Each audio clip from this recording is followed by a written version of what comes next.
Hello વિદ્યાર્થી મિત્રો, કેમ છો બધા? મજામાં ને? મારી યુટ્યુબ ચેનલમાં આપ સૌનું સ્વાગત છે. તો આજે આપણે જોઈશું 12th science chapter 8 aldehyde ketone અને કાર્બોક્સિલિક એસિડ સંયોજનો.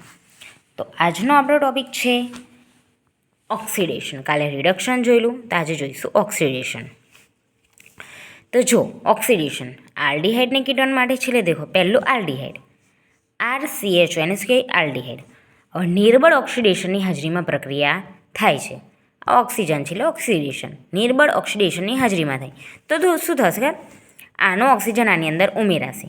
તો CHOમાં એક ઓક્સિજન ઉમેરાય આની અંદર, અહીંથી CHO તો હતા, એક ઉમેરાય તો શું બની ગયું? COH બની ગયો, કાર્બોક્સિલિક એસિડ. CHOમાં આ ઓક્સિજન અહીંથી ઉમેર્યો એટલે ડબલ O થયા, તો COH આવી રીતના લખી શકીએ. તો આ મળ્યું કાર્બોક્સિલિક એસિડ. હવે કીટોન દેખો, હવે R1CH2 COO CH2R2 બરાબર. હવે દેખો અહીંયાથી બંધ તૂટે છે, ઓક્સિજન અહીં ઉમેરાશે, અહીં બી ઓક્સિજન ઉમેરાશે, આ બધું એમનું એમ. તો દેખો R1 અહીંથી બંધ તૂટ્યું એટલે શું થયું? COOH ઓક્સિજન ઉમેરાયો. અહીંથી તૂટ્યું એટલે COOH R2 CH2 એમના એમ દેખી લો. હવે આની જગ્યાએ હવે અહીંથી બંધ તોડીએ છીએ બરાબર. તો આટલો ભાગ અલગ ને આટલો ભાગ અલગ. તો R1CH2 એમને એમ, C ડબલ બોન્ડોની જગ્યાએ શું આવી ગયું? COOH. હવે R2 CH2ની જગ્યાએ શું આવશે? ડબલ ઓક્સિજન ઉમેરાશે અને એક એચ દૂર થશે. તો R2 COOH આ મળ્યો કાર્બોક્સિલિક એસિડ. પણ બે મળ્યા. આમાં તો એક જ મળતો હતો નિર્બળ, આમાં પ્રબળમાં બે મળ્યા. દેખો મળ્યા ને. હવે આગળ આ છે મેઇન પ્રક્રિયા, ટોલેન્સ કસોટી ઓરમાં રજત દર્પણ કસોટી.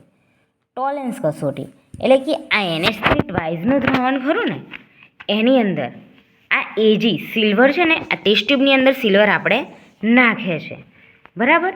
હવે સિલ્વર અંદર નાખે છે તો જે ટ્યુબ ખરી ને ટેસ્ટ ટ્યુબ, એની આજુબાજુ છે ને સિલ્વર દર્પણ લાગી જાય. કેવું લાગી જાય? સિલ્વર દર્પણ. આ ટેસ્ટ ટ્યુબ છે, એની અંદર NH3નું દ્રાવણ છે બરાબર. હવે એની અંદર Ag નાખે છે તો આજુબાજુ ખરું નહીં, આ શું થશે? સિલ્વર દર્પણ. સિલ્વર દર્પણ મળી ગયું, આટલું દર્પણ બરાબર. તો આને કહેવાય દર્પણ. તો શું કહેવાય? દર્પણ કસોટી. પણ રજત આ દ્રાવણ અંદર છે એને આપ્યું નામ રજત દર્પણ કસોટી બરાબર. સિલ્વર છે ને દર્પણ કીધું એટલા માટે. જોઈ RCHO આલ્ડીહાઇડ +2 આ ટોલેન્સ નામના વૈજ્ઞાનિકે શોધી હતી, એટલા માટે ટોલેન્સ પ્રક્રિયા. તો આના 2 મોલ છે +3OH-. તો RCOO-. હવે આને કહેવાય કાર્બોક્સિલેટ આયન. કેમ? કારણ કે દેખો એ ઉપર માઇનસ લખી દીધું છે, H લખ્યો નથી. H લખવો હોય તો લખાય, પણ H લખ્યો નથી. તો જો આમાં એક ઓક્સિજન ઉમેર્યો, એમાંથી કાર્બોક્સિલેટ આયન બન્યો 2Ag, પછી 2 દૂ 4, 4 NH3 પ્લસ હવે 3OHની જગ્યાએ 2H2O, 4 હાઇડ્રોજન. કેવી રીતના? આનો એક હાઇડ્રોજન આને લઈ લીધું એટલે શું બન્યું? 2H2O. આ કાર્બોક્સિલેટ આયનમાં H લખવો હોય તો લખી શકાય, પણ આપણે લખતા નથી તો આપણે ઉપર માઇનસ ચાર્જ મૂકીએ છીએ બરાબર. જો બીજો કોઈ સમૂહ હોત તો આપણે એ લખતા, પણ આની અંદર કાર્બોક્સિલેટ આયનમાં આપણે ઉપર માઇનસ ચાર્જ મૂકીએ છીએ બરાબર. તો આનો H આની જોડે ગયો એટલે 4H મળ્યા બરાબર. ઓક્સિજન દેખો 2 મળ્યા. આનો એક ઓક્સિજન કઈ જતો રહેશે? અહીંયા જતો રહેશે.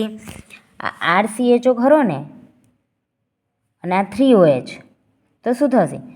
આનો ઓક્સિજન કઈ જશે? અહીં જશે.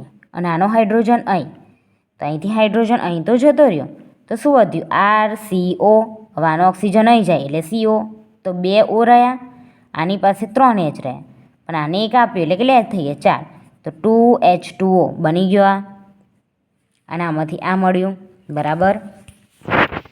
કાર્બોક્સિલેટ આયન મળ્યો એટલા માટે માઇનસ ચાર્જ. જો H લખીએ તો માઇનસ ચાર્જ લખવાનો નહીં, તો કાર્બોક્સિલિક એસિડ મળી જાય બરાબર. તો દેખી લો, બીજી બી ઓક્સિડેશન પ્રક્રિયા આપણે કાલે જોઈશું. ઓકે વિદ્યાર્થી મિત્રો, જો મારો વિડીયો ગમ્યો હોય તો લાઇક, શેર અને સબસ્ક્રાઈબ કરજો. મળીએ નેક્સ્ટ વિડીયોમાં. Bye bye.